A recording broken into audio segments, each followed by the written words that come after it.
Okay, so we're just soldering up the last 3 resistors, and I'm just going to heat up and apply.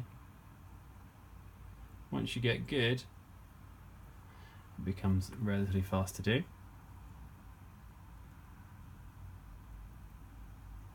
Just enough, not too much. Obviously being careful that you don't burn your fingers.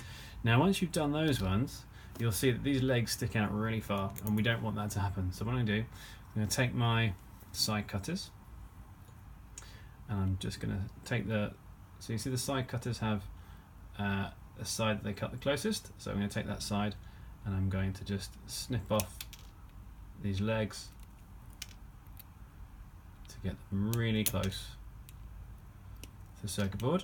Now don't snip off any solder, and watch out they don't ping in your face, but other than that,